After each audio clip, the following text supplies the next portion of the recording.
Good morning, good morning, Facebook family, friends, my loyal YouTube subscribers. Today it is Wednesday. It is the 4th of May. The year is 2016. I'm having a cup of coffee, just checking emails.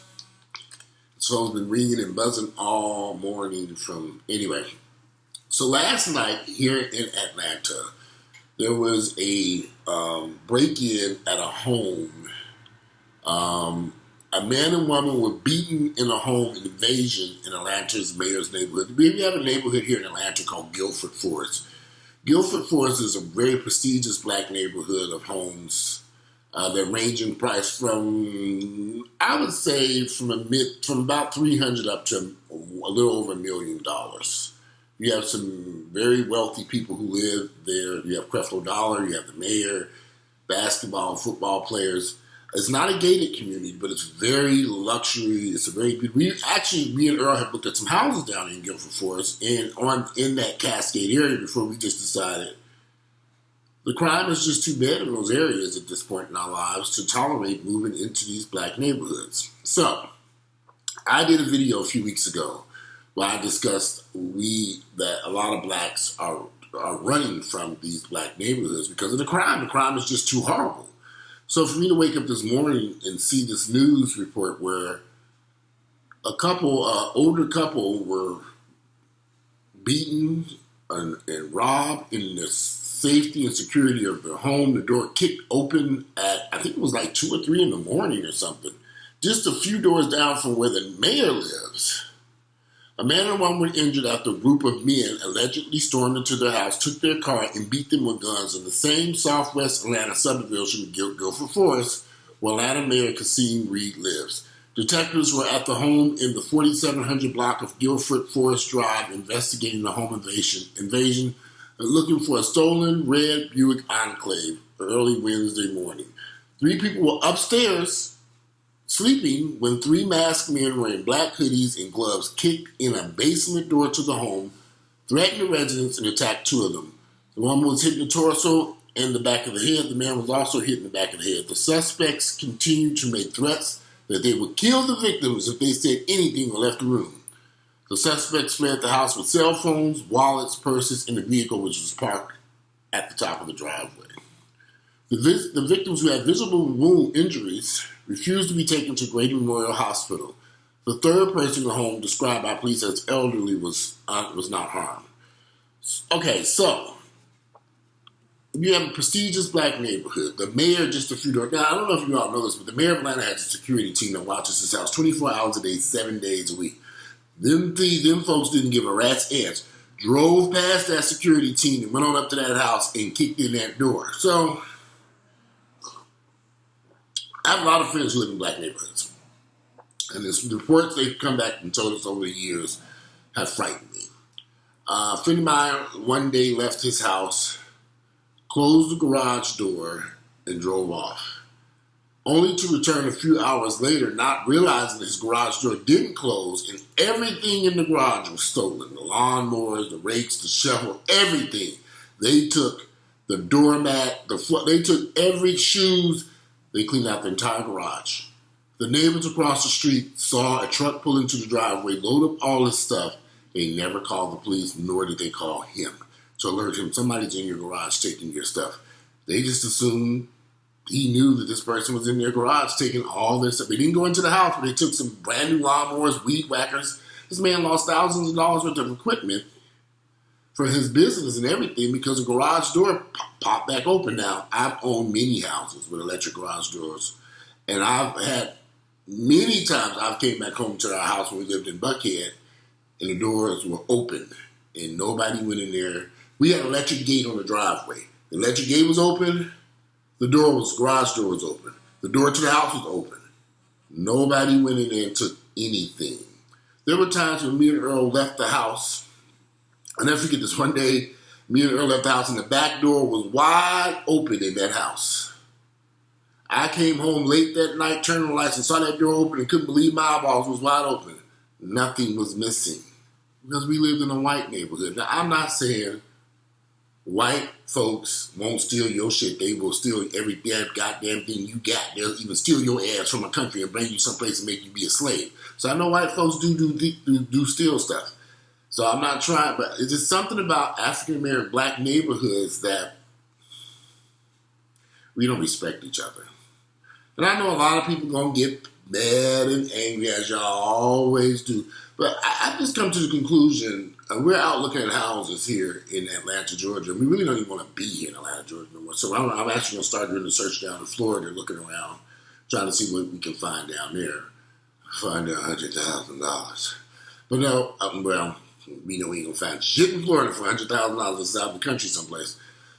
But it's frightening to invest in a home in a black neighborhood, watch the home values plummet to nothing. Guilford Forest has had a very hard time sustaining those home values out there. And this is not the first home invasion that they've had out there in Guilford Forest. They've had a lot of stuff going on out there. In fact, my friends whose stuff was stolen, and they live in Guilford Forest. I mean, that's where they live at. They had all the stuff stolen out their garage. I don't know what to say.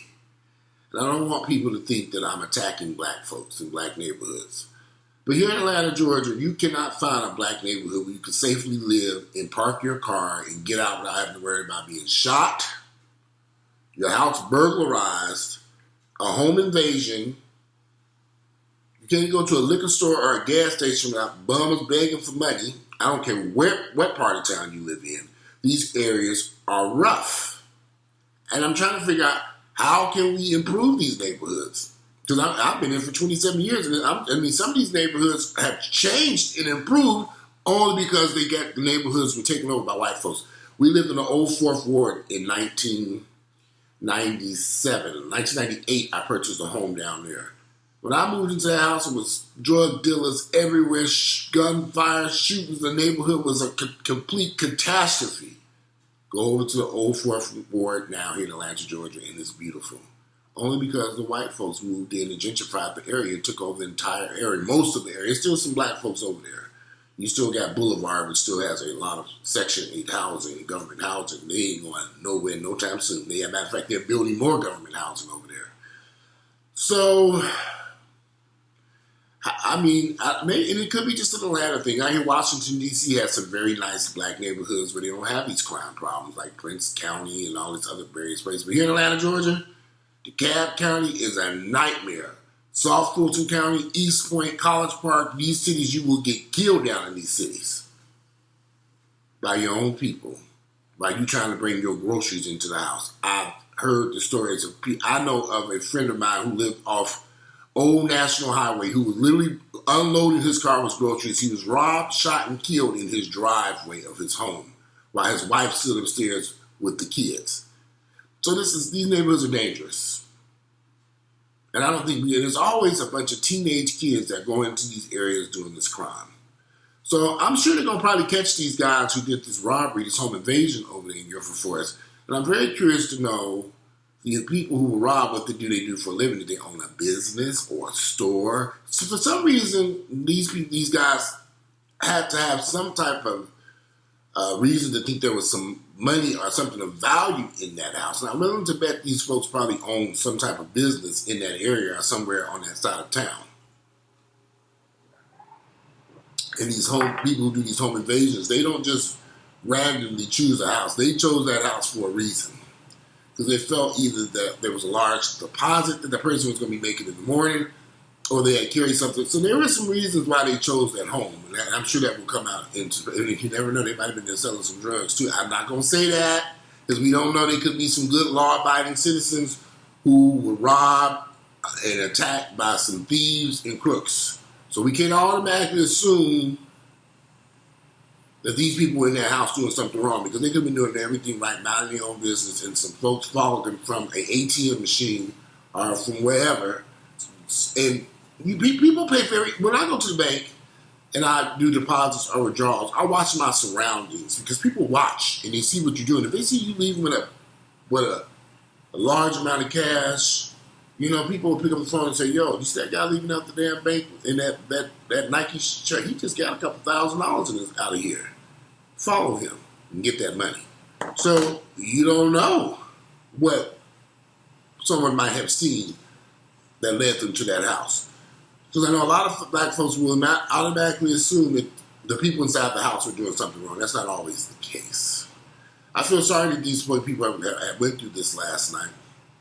And also, I must say, up in Buckhead, they have had several home invasions up here also, where wealthy white folks were also beaten and robbed in their homes. They had quite a few of them up here over the past year. They caught all those guys, every last one of them. So I'm very curious to see how quickly the police are able to capture these individuals who went down to Guilford Forest, just a few blocks over, a few doors down from the mayor's house.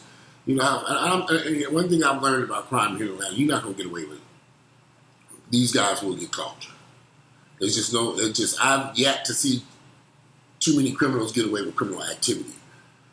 Not anymore, not in this day and age. Something's going to happen and these guys are going to get caught. But in the meanwhile, you have this family down there that's been harmed by this. And so you look at these black neighborhoods and you wonder why there's like a brain drain. The wealthy, intelligent, smart blacks, they don't want to come into these areas because they don't want to endanger their lives, and they end up in white neighborhoods in other parts of the city. And so these areas just can't improve. Just like a few weeks ago, that prominent man was shot and killed in his driveway here down in southwest Atlanta, not too far from Guilford Forest, as a matter of fact. Shot and killed by a 19-year-old kid, and all he took was the man's wallet and his car.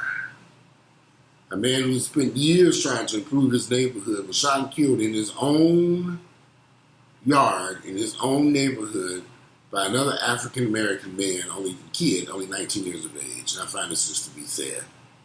And I don't know what to say about these neighborhoods. But what I can say, and I hate to say this, I'm not going back to no black neighborhoods. I'm sorry, I can't do it. They're too dangerous. And I'm not purchasing a home in these areas unless I know the area. Unless the area is going through gentrification, you got some white folks moving in. And I'm not saying white folks are, they have their issues too. But I like to see a more diverse neighborhood before taking shape, before I would even consider moving into some of these areas. We looked in Southwest Atlanta. I actually happen to like certain parts of East Points and South Fulton County and Hateville. I actually love Hateville, but the areas are just too rough right now. And it's just until those areas improve, I think I'm going to stay my ass over here on the north side of town until I get the hell up out of Georgia. If you like my videos, click like, share them with family members and friends. And guess what? I didn't discuss HIV today. Ain't that something? Anyway, I'm out of here. Enjoy your Wednesday. And I'm going to continue to have my coffee. I'm out of here.